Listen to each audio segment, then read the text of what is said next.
Hi, I'm Pat Murphy, Superintendent here in Berkeley County, and recently families received our Return to Learning Plan, where they could elect the BRIC pathway or the CLIC pathway. School is going to be starting on September the 8th, and today we're going to be talking with some of our principals, our Executive Director of Transportation and Facilities, as well as our head nurse, to kind of stress some of the points that we wanted to pass along and answer some of the questions that we're getting from you. I want to let you also know that we have a frequently asked questions section on our website where we are responding to a number of those questions, and we'll be posting those as we receive them. So let's hear from some of our experts about how they're planning and some of the steps we're taking so students safely return to school or they continue their learning in the CLIC pathway. I'm joined now by Holly Klepner, our principal at Musselman High. Good morning, and nice to have you here with us. We're talking about re-entry, and we're really going to talk a little bit about, from the high school program perspective, what that looks like with the BRIC and the CLIC pathways. We're going to try to keep it as normal as possible. We want the students to have a great experience when they come to Musselman. The differences are going to be the social distancing, which way you go down the hallways, how you will sit in the classroom. Facial coverings will most likely be required. Right. They are at this point. Right.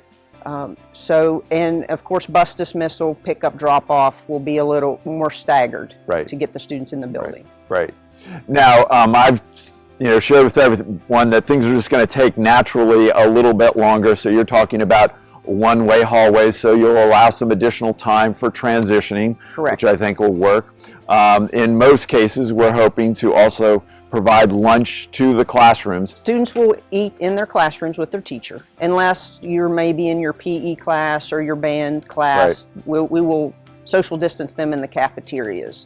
But because we won't be in the cafeteria monitoring, our administrators, our secretaries, our teachers that may have an off time at that point will help us distribute the meals.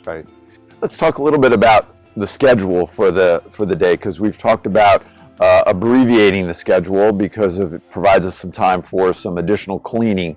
But how do you see that being structured?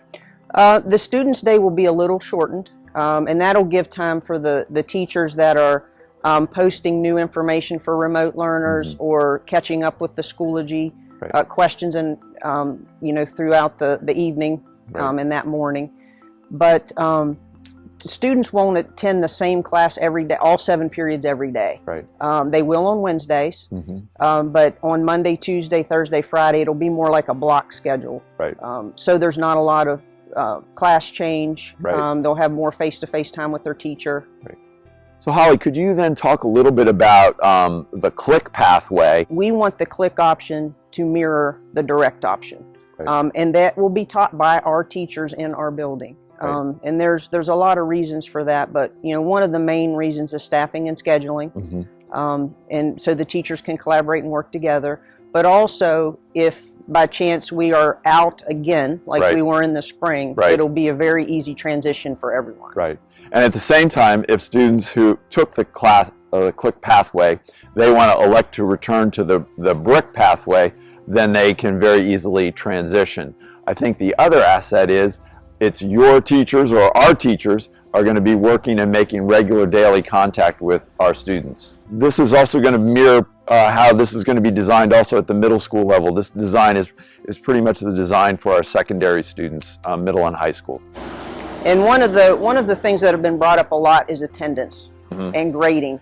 And again, the CLIC option is going to mirror the direct. Students will have to log in to each class every day to be counted for attendance. They can do that work later in the evening, but they have to log in for attendance purposes, and grading will be exactly what they're used to, when they walk through the doors at Musselman High School. Good. Well, thank you. Any final words or comments at this point? No, just everyone be patient. Everybody's working constantly to make this better. And the restrictions change daily, so every time we get information out, we'll put it out.